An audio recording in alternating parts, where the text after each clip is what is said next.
Hello everyone, welcome to my channel. Previous લેક્ચરમાં આપણે resonance effect, એવી જ રીતે ઇન્ડક્ટિવ ઇફેક્ટ અને હાઇપર કન્જ્યુગેશન છે એની ડિસ્કશન કરી ગયા છીએ. ઓકે, તો ઇન્ડક્ટિવ ઇફેક્ટ છે એમની અલગ અલગ કમ્પાઉન્ડ ઉપર અથવા એ કમ્પાઉન્ડની રિએક્ટિવિટી ઉપર, એમની બોન્ડ લેન્થ ઉપર શું અસર થાય છે એના વિશે આજે આપણે સ્ટડી કરીશું. ઓકે, તો આમ જોઈએ તો શું થાય તો કે એપ્લિકેશન ઓફ ઇન્ડક્ટિવ ઇફેક્ટ.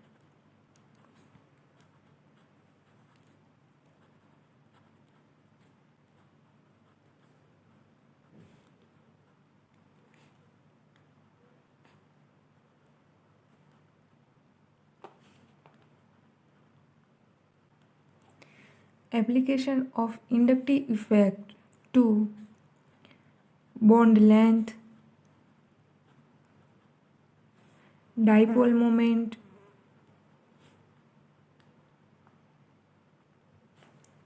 એવી જ રીતે reactivity of alkyl halide,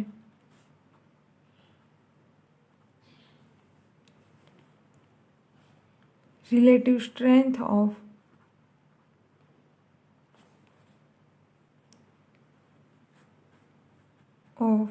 acid,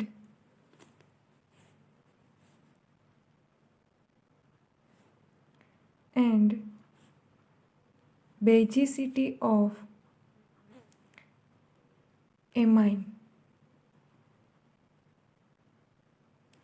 okay, તો ઇન્ડક્ટિવ ઇફેક્ટ છે એમની ઇફેક્ટ બોન્ડ લેન્થ ઉપર શું થાય છે, ડાયપોલ મોમેન્ટ ઉપર, એવી જ રીતે આલ્કાઇલ હેલાઇડ છે એમની રિએક્ટિવિટી ઉપર, એવી રીતે સ્ટ્રેન્થ છે એસિડની એના ઉપર શું અસર થાય છે, એવી રીતે એમાઇન છે એમની બેઝિસિટી ઉપર ઇફેક્ટ શું શું જોવા મળે છે એ આપણે એમનો અભ્યાસ આપણે આજે કરીશું.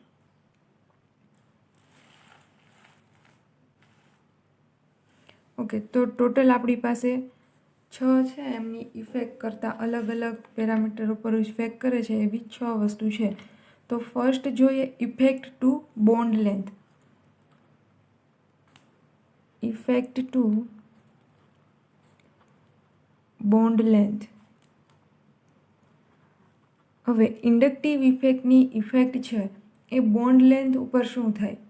ઓકે, બોન્ડ લેન્થ ઉપર ઇન્ડક્ટિવ ઇફેક્ટની ઇફેક્ટ આપણે જોવાની છે. આપણે જોયું તો 2 ટાઈપ્સની ઇફેક્ટ હતી, એક તો પ્લસ આઈ અને બીજી હતી માઇનસ આઈ. તો પહેલાં તો ઇન્ડક્ટિવ ઇફેક્ટ જનરેટ ક્યારે થતી હતી તો કે બંને કમ્પાઉન્ડ વચ્ચે સિગ્મા બોન્ડ હોય અને બંને વચ્ચે ઇલેક્ટ્રોનેગેટિવિટીનો ડિફરન્સ જોવા મળે ત્યારે ઇન્ડક્ટિવ ઇફેક્ટ છે એ જોવા મળે. તો એમાં આપણે જોઈએ કે આપણે ખાસ તો એના એક્ઝામ્પલ ઉપરથી સારી રીતે સમજી શકશું. તો ઇન્ડક્ટિવ ઇફેક્ટ આમ જોઈએ તો કેવી છે તો કે એક આયોનિક કેરેક્ટર છે એ બોન્ડ લેન્થ વચ્ચે બતાવે. Okay, we know that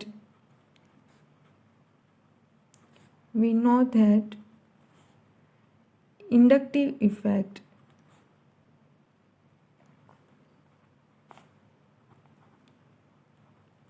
leads to increases ionic character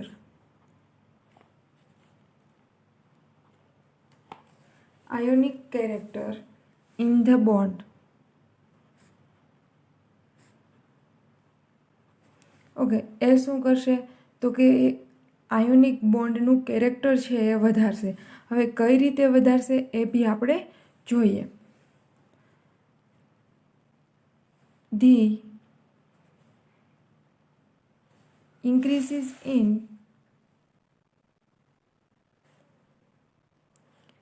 inductive effect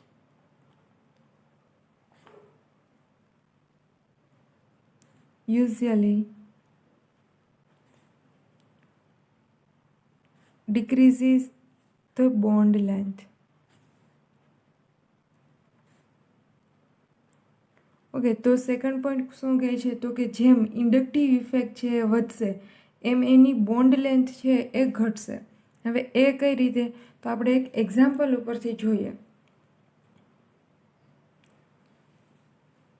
તો અહીંયા આપણે વાત કરીએ બધી કમ્પેરેટિવ પ્રોપર્ટી છે, તો એકબીજા એટમ વચ્ચે આપણે એની કમ્પેરિઝન કરવાની છે. એક તો બોન્ડ છે CH3I વચ્ચે, એવી જ રીતે બીજો બોન્ડ છે CH3Br વચ્ચે, CH3Cl અને CH3F. ઓકે, તો હવે આપણે ખબર છે કે આ ત્રણે તમને અહીંયા 4 કમ્પાઉન્ડ અલગ અલગ આપેલા છે. મિથાઇલ ગ્રુપ છે એ બધામાં સેમ છે. અને જ્યારે આયોડિન, બ્રોમિન, ક્લોરિન, ફ્લોરિન આપણે ખબર છે હેલોજન ગ્રુપના એલિમેન્ટ્સ છે. હવે એ બી ખબર છે કે પિરિયોડિક ટેબલમાં આપણે ટોપ ટુ ડાઉન જેમ જઈએ, ટોપ ટુ ડાઉન પિરિયોડિક ટેબલમાં જઈએ એમ એની ઇલેક્ટ્રોનેગેટિવિટી છે એ ઘટતી જાય છે. મીન્સ કે જે ઉપરનું જે હેલોજન ગ્રુપનું જે ફર્સ્ટ એલિમેન્ટ છે એમની ઇલેક્ટ્રોનેગેટિવિટી છે એ મેક્સિમમ છે. આપણે ખબર છે ફ્લોરિનની ઇલેક્ટ્રોનેગેટિવિટી મેક્સિમમ છે. તો ઇન્ડક્ટિવ ઇફેક્ટમાં આપણે સમજાતા કે જેમ કોઈ બી બે એટમ વચ્ચે ઇલેક્ટ્રોનેગેટિવિટીનો ડિફરન્સ વધારે એમ એમની ઇન્ડક્ટિવ ઇફેક્ટ વધારે. હવે કરવાનું શું છે તો કે અહીંયા એક હેલોજન એટમ છે બધા પાસે જે અલગ અલગ ઇલેક્ટ્રોનેગેટિવિટી ધરાવે છે.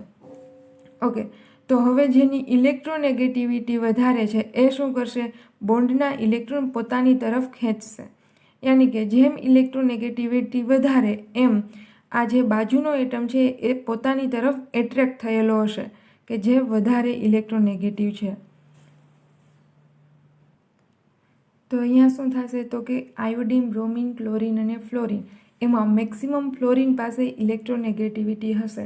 તો ફ્લોરિન છે એમનો જે કાર્બન અને ફ્લોરિન વચ્ચેનો જે બોન્ડ છે એ વધારે નાનો હશે, કેમ કે ફ્લોરિન છે મેક્સિમમ આ બોન્ડને પોતાની તરફ એટ્રેક્ટ કરતું હશે એ બોન્ડના ઇલેક્ટ્રોનને.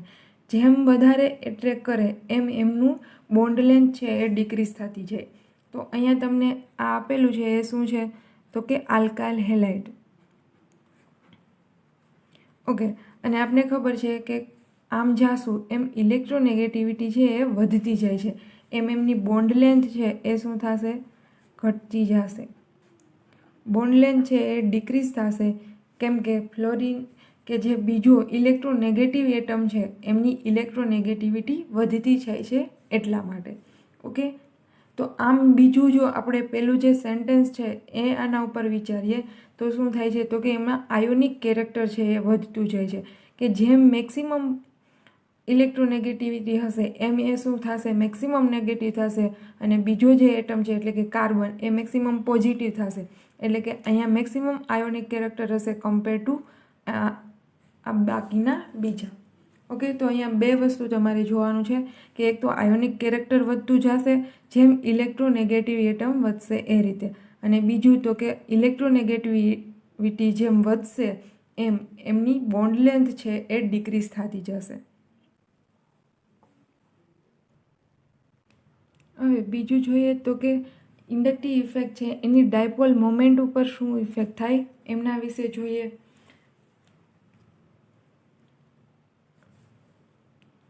તો ફર્સ્ટ જોઈએ, we know that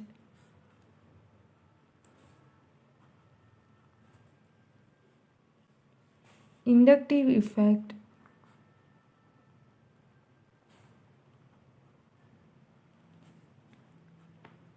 leads to a dipolar character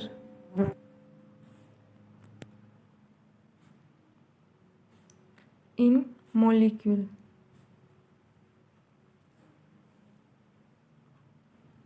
એ શું કરે છે તો કે ઇન્ડક્ટિવ ઇફેક્ટ છે એ શું કરશે? મોલિક્યુલમાં ડાયપોલાર કેરેક્ટર છે એ જનરેટ કરશે. હવે ડાયપોલાર કેરેક્ટર એટલે શું તો કે કોઈ બી બે મોલિક્યુલ છે એમાં બે કોઈ એટમ છે, માની લો કે આ હેલોજન છે, તો એમાં શું કરશે તો કે ચાર્જ સેપરેશન થશે. આ જે ચાર્જ સેપરેશન છે એમનો જે ચાર્જ અને એમના વચ્ચેનું જે ડિસ્ટન્સ છે આમનું જે મલ્ટિપ્લિકેશન કરીએ એને કહેશું આપણે ડાયપોલ મોમેન્ટ. ઓકે, એને મ્યુ વડે મોસ્ટલી સિમ્બોલાઇઝ કરવામાં આવે. એટલે કે જે બે એટમ છે એમના વચ્ચેનું ડિસ્ટન્સ અને એ બંનેનું ચાર્જ, આમના મલ્ટિપ્લિકેશનને આપણે કહીએ ડાયપોલ મોમેન્ટ. હવે ઇન્ડક્ટિવ ઇફેક્ટ જો હશે તો એમાં ડાયપોલ મોમેન્ટ જોવા મળશે. હવે મેક્સિમમ ડાયપોલ મોમેન્ટ ક્યારે હશે એ બી આપણે જોઈએ. Therefore,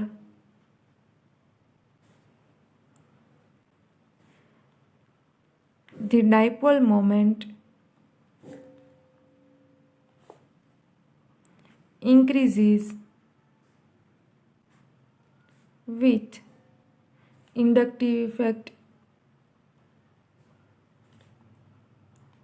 ઓકે, તો ઇન્ડક્ટિવ ઇફેક્ટ જેમ વધશે એમ એમનું ડાયપોલ મોમેન્ટ વધશે, કેમ કે ઇન્ડક્ટિવ ઇફેક્ટ જો વધારે હશે એમ એમનું ચાર્જ સેપરેશન છે એ વધારે.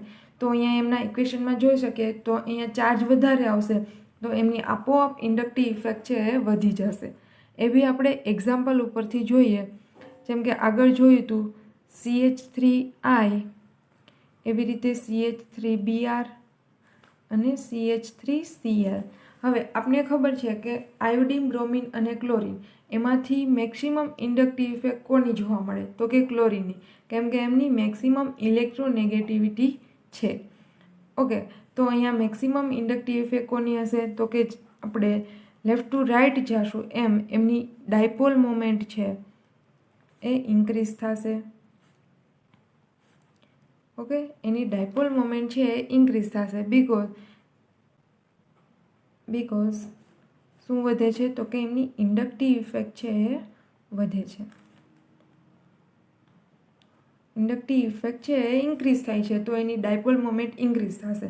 કેમ એવું થશે તો કે એમાં ચાર્જ સેપરેશન વધશે તો એનો ચાર્જ વધી જશે તો એમની વચ્ચેનું ડિસ્ટન્સ બી વધી જશે તો એની ડાયપોલ મોમેન્ટ છે એ વધી જશે.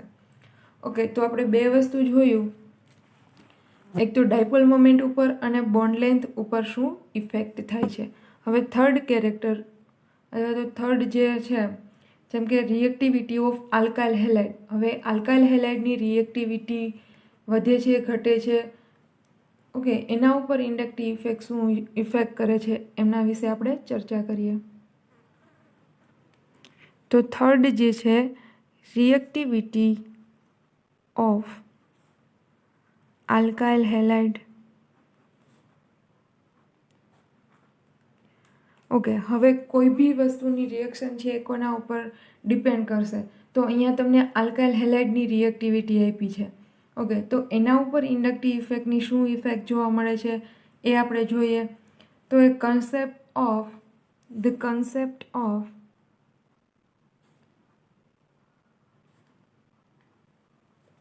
inductive effect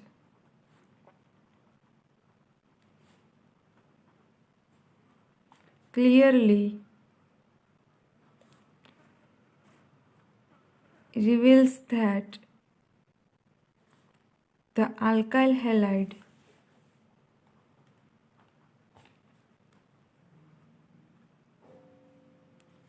are more reactive than the alkane.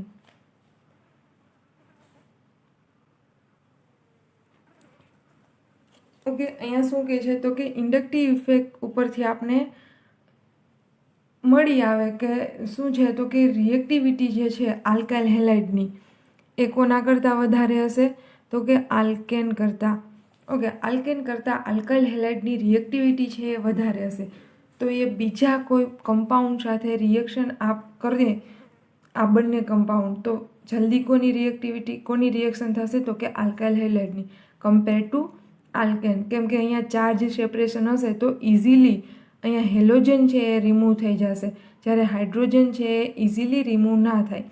અને રિમૂવ બી ક્યારે કોઈ થાય તો કે અહીંયા સામે દેવાવાળું હોય તો અહીંયા છે કે આ બોન્ડના ઇલેક્ટ્રોન પોતે મોર ઇલેક્ટ્રોનેગેટિવ છે એટલે ખેંચીને બીજા કોઈ મોલિક્યુલ સાથે એટેચ થઈ જાય. બટ અહીંયા જો એ છૂટો પડે હાઇડ્રોજન તો અહીંયા શું બનશે તો આવી જે સ્પીસીસ બને એ સ્ટેબલ ના હોય. ઓકે, એના માટે શું થશે તો કે રિએક્ટિવિટી છે આલ્કાઇલ હેલાઇડની આલ્કેન કરતાં વધારે હશે. Further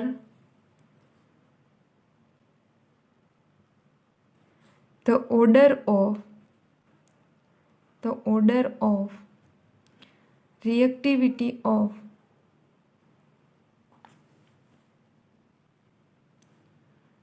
tertiary butyl chloride tertiary butyl chloride, isopropyl chloride,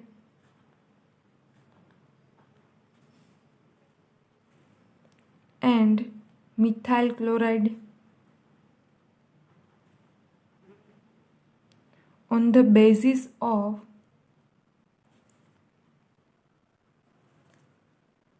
inductive effect.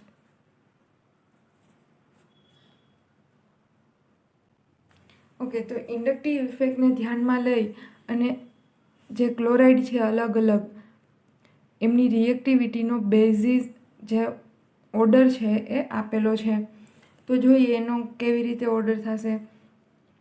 તો કે પહેલાં તો શું હશે, તો કે ટર્શરી બ્યુટાઇલ ક્લોરાઇડ, બીજું છે તો કે આઇસોપ્રોપાઇલ ક્લોરાઇડ, અને ત્રીજું છે મિથાઇલ ક્લોરાઇડ. ઓકે, હવે અહીંયા રિએક્ટિવિટી ઓર્ડરમાં આપણે અહીંયા શું કીધું, તો કે જેમ એને સામે જે દેવાવાળું મેક્સિમમ હશે.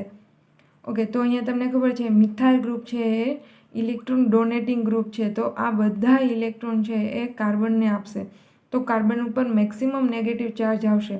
તો અહીંયા એ ખેંચવાવાળો છે જ, કેમ કે અહીંયા મેક્સિમમ ઇલેક્ટ્રોનેગેટિવિટી કોની છે, તો કે ક્લોરિનની. તો એ બોન્ડના ઇલેક્ટ્રોન છે એ ઇઝીલી ખેંચીને જતો રહે. તો અહીંયા દેવાવાળા વધારે છે એટલે ઇઝીલી ફટાફટ રિમૂવ થઈ જાય. જ્યારે અહીંયા શું છે, તો કે 2 મિથાઇલ ગ્રુપ છે અને અહીંયા તો એક જ દેવાવાળો છે, તો ઇઝીલી રિમૂવ કોણ થઈ જશે, તો કે મેક્સિમમ નેગેટિવ ચાર્જ આવે તો આ ફટાફટ આમને ઇલેક્ટ્રોન દઈ દે. જ્યારે અહીંયા 2 મિથાઇલ ગ્રુપ છે તો આના કમ્પેરમાં અહીંયા ધીમે થશે અને એની કમ્પેરમાં અહીંયા તો સાવ જ ધીમે.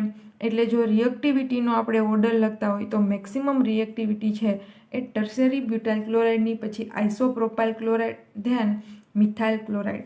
ઓકે, તો આપણે ઉપરથી સમજી શકીએ કે અહીંયા મેક્સિમમ રિએક્ટિવિટી કોની હશે, તો કે આઇસોપ્રોપાઇલ ક્લોરાઇડની, કેમ કે અહીંયા 3+I વાળા ગ્રુપ છે.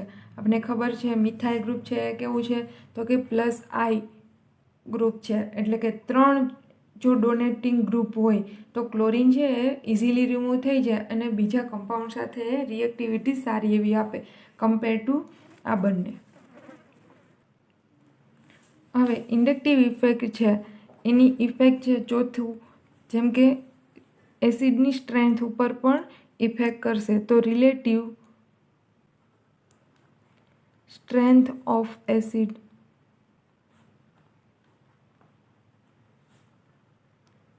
તો એસિડની સ્ટ્રેન્થ ઉપર ઇન્ડક્ટિવ ઇફેક્ટ શું ઇફેક્ટ કરશે એ આપણે સમજીએ.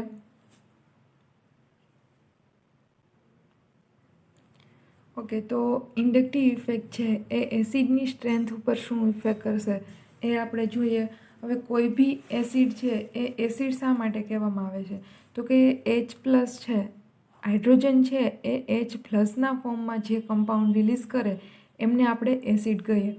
હવે આ H+ છે કઈ રીતે રિમૂવ થાય, તો કે એમના ઉપર અમુક ફેક્ટર છે. તો મેઇન એક ફેક્ટર કયું છે, તો કે ઇન્ડક્ટિવ ઇફેક્ટ. તો ઇન્ડક્ટિવ ઇફેક્ટને લીધે H+ રિમૂવ થાય છે અને અલગ અલગ એસિડની ઇન્ડક્ટિવ ઇફેક્ટ છે એ કોના ઉપર ડિપેન્ડ કરશે, તો કે ઇન્ડક્ટિવ ઇફેક્ટ ઉપર. હવે કોઈ બી એસિડ છે એ સ્ટ્રોંગ ક્યારે કહેવાય, ઓકે, એ વસ્તુ આપણે સમજીએ. તો ફર્સ્ટ જોઈએ તો કે કાર્બોક્સિલિક એસિડની આપણે વાત કરીએ. તો કે કાર્બોક્સિલિક એસિડ છે એને એસિડ શા માટે કીધો, તો કે એની પાસે એવી ટેન્ડન્સી છે કે જે H એટલે કે હાઇડ્રોજન છે એને H+ના ફોર્મમાં રિમૂવ કરી શકે છે, એટલા માટે આપણે એમને એસિડ નામ આપવામાં આવેલું છે. હવે એ કાર્બોક્સિલિક એસિડ અથવા તો કોઈ બી એસિડ છે એની એસિડિટી કોના ઉપર ડિપેન્ડ કરે, તો કે એ આયોનાઇઝ થઈ અને H+ છે એ રિમૂવ કરે. હવે જે આયોનાઇઝ પ્રોડક્ટ છે એ કેટલી સ્ટેબલ છે એના ઉપર ડિપેન્ડ કરશે. તો ફર્સ્ટ પોઈન્ટ લખીએ તો કે અ કાર્બોક્સિલિક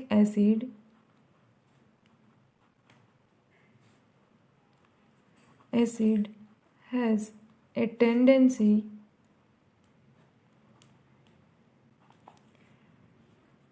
to form અથવા તો ટુ લોઝ પ્રોટોન. ઓકે, એ શું કરશે, તો કે પ્રોટોન છે એટલે કે H+ છે એમને આપણે કહીશું પ્રોટોન. તો કાર્બોક્સિલિક એસિડ છે એમની પાસે પ્રોટોનને લૂઝ કરવાની ટેન્ડન્સી છે. The strength of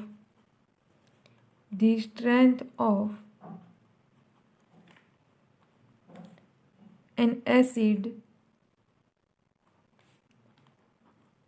depends on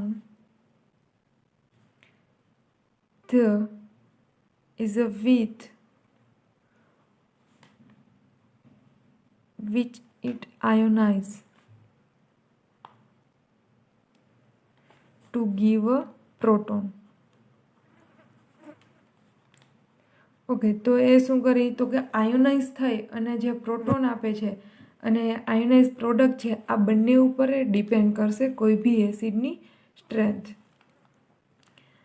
તો આપણે કાર્બોક્સિલિક એસિડ છે એ આયોનાઇઝ થાય ત્યારે એનું જે હાઇબ્રિડ સ્ટ્રક્ચર હોય એ આપણે જોઈએ. કાર્બોક્સિલિક એસિડનું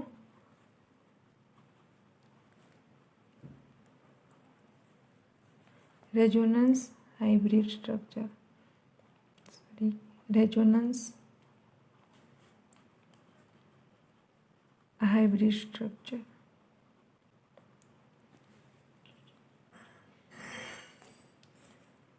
ઓકે, તો કાર્બોક્સિલિક એસિડ આપણે ખબર છે કે R, COO અને OH.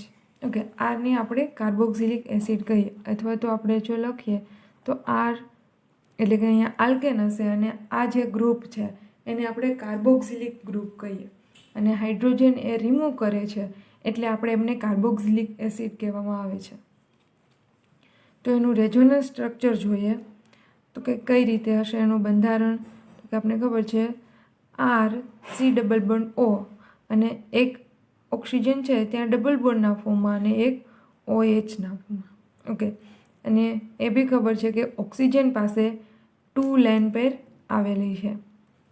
ઓકે, હવે શું કરશે તો કે અહીંયા જોઈએ આખા સ્ટ્રક્ચરમાં તો કે એક ઓક્સિજન છે, હાઇડ્રોજન છે, કાર્બન છે અને આલ્કેન છે. એમાં શું ચેક કરવાનું છે તો કે આને હું સ્ટ્રક્ચર નંબર 1 કહી દઉં. તો કે મેક્સિમમ ઇલેક્ટ્રોનેગેટિવિટી કોની હોય તો કે બંને ઓક્સિજન છે એની મેક્સિમમ ઇલેક્ટ્રોનેગેટિવ હશે. એમાં બી વાત કરીએ તો કે અહીંયા સિંગલ બોન્ડેડ છે અને અહીંયા ડબલ બોન્ડેડ ઓક્સિજન આવેલો છે. તો આપણે ખબર છે જેમ સાઇઝ નાની એમ એમની ઇન્ડક્ટિવ ઇફેક્ટ છે એ વધારે હોય અથવા તો એની ઇલેક્ટ્રોનેગેટિવિટી છે એ વધારે હોય. તો અહીંયા શું હશે તો કે આ ઓક્સિજનની આના કમ્પેરમાં ઇલેક્ટ્રોનેગેટિવિટી વધારે કહેવામાં આવે છે. એકચ્યુઅલી હોય જ કેમ કે જેમ સાઇઝ નાની એમ એને ઇલેક્ટ્રોન છે એટ્રેક્ટ કરવાની ટેન્ડન્સી વધારે હોય. તો અહીંયા બોન્ડના ઇલેક્ટ્રોન ઓક્સિજન છે એ પોતાની તરફ ખેંચી લેશે. તો અહીંયા શું થાય કાર્બન ઉપર પોઝિટિવ ચાર્જ આવે જે ચાલે નહીં. તો આ શું કરશે આ કાર્બન છે એ બાજુના ઓક્સિજન ઉપરની લોન પેર છે એ અહીંયા લઈ લેશે. ઓકે, તો અહીંયા શું કર્યું તો કે આ ઓક્સિજન છે એની ઇલેક્ટ્રોનેગેટિવિટી વધારે હતી તો બોન્ડના ઇલેક્ટ્રોન પોતાની ઉપર ખેંચી લેશે તો એના ઉપર પાર્શિયલી નેગેટિવ ચાર્જ જનરેટ થાય. અહીંયા પાર્શિયલી પોઝિટિવ ચાર્જ. તો અહીંયા શું કરશે તો કે ઓક્સિજન પાસે લોન પેર પડી છે તો અહીંયા આપી દેશે અને પોતાના ઉપર પોઝિટિવ ચાર્જ આવશે. તો અહીંયા જો એ સ્ટ્રક્ચર ડ્રો કરીએ આપણે RC. અહીંયા શું કર્યું તો કે ડબલ બોન્ડમાંથી સિંગલ બોન્ડમાં કન્વર્ટ થઈ જશે. બોન્ડના ઇલેક્ટ્રોન પોતે ખેંચ્યા એટલે એના ઉપર આવશે નેગેટિવ ચાર્જ અને એ નેગેટિવ ચાર્જને આપણે લોન પેર બી કહી શકીએ અથવા એને આપણે 2 ઇલેક્ટ્રોનથી દર્શાવી શકીએ. અહીંયા શું થશે તો કે અહીંયા ઓક્સિજન છે પોતે એની એક લોન પેર આપી દીધી અને એને ડબલ બોન્ડ બનાવી નાખ્યો એટલે આ કાર્બનની વેલેન્સી પણ સેટિસ્ફાઈ થઈ જશે. તો પોતાની લોન પેર એમને આપી દીધી તો અહીંયા શું આવશે પોઝિટિવ ચાર્જ. બીજું કેવું હોય તો એ કહી શકાય કે અહીંયા ડબલ બોન્ડ અને હજી અહીંયા એક સિંગલ બોન્ડ તો ઓક્સિજનની કેટલી વેલેન્સી થઈ ગઈ 3 કે જેવું પોસિબલ નથી. ઓકે, તો ઓક્સિજન ઉપર પોઝિટિવ ચાર્જ આવશે અને આ ઓક્સિજન ઉપર નેગેટિવ ચાર્જ આવશે. તો હવે થશે શું તો કે ઓક્સિજન ઉપર પોઝિટિવ ચાર્જ આવે જે પોસિબલ નથી. તો અહીંયા બાજુમાં જે હાઇડ્રોજન છે એને અટેચ થયેલો એ શું કરશે તો કે આ ઓક્સિજન ઉપરનો પોઝિટિવ ચાર્જ છે એ રિમૂવ કરવા માટે ઓક્સિજન આ બોન્ડના ઇલેક્ટ્રોન પોતાની તરફ ખેંચી લેશે. તો અહીંયા શું થઈ જશે તો કે હાઇડ્રોજન છે H+ ફોર્મમાં રિમૂવ થઈ જાય. ઓકે, અને આનું આખું રેઝોનેટિંગ સ્ટ્રક્ચર છે એ ફોર્મ થઈ જશે. તો શું થશે તો કે અહીંયા બોન્ડના ઇલેક્ટ્રોન પોતે ખેંચી લીધા, તો એના ઉપર પોઝિટિવ ચાર્જ આવે છે, એટલે હાઇડ્રોજન H+ના ફોર્મમાં રિલીઝ થાય છે. આના લીધે આપણે કાર્બોક્સિલિક એસિડને આપણે એસિડ કહી શકીએ.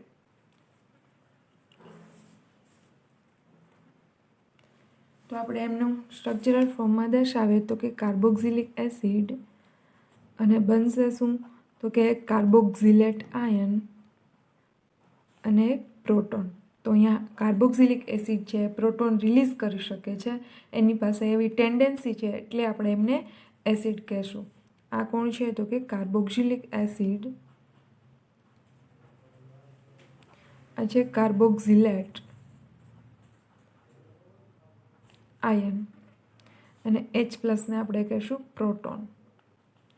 ઓકે, હવે આ જે કાર્બોક્સિલિક આયન છે, આપણે આગળ કીધું કે કોઈ બી એસિડ છે એ સ્ટ્રોંગ છે, વીક છે, કોના ઉપર ડિપેન્ડ કરશે તો કે એ H+ તો રિલીઝ કરશે જ એસિડ છે એટલે, પણ એ એસિડ છે એનો પાવર કેવો છે તો એ કોના ઉપરથી નક્કી થશે તો કે એ જે કાર્બોક્સિલેટ આયન બનશે એની સ્ટેબિલિટી ઉપરથી. તો આપણને ખબર છે સ્ટેબિલિટી કોના ઉપર ડિપેન્ડ કરે તો કે જેમના રેઝોનેટિંગ સ્ટ્રક્ચર પોસિબલ છે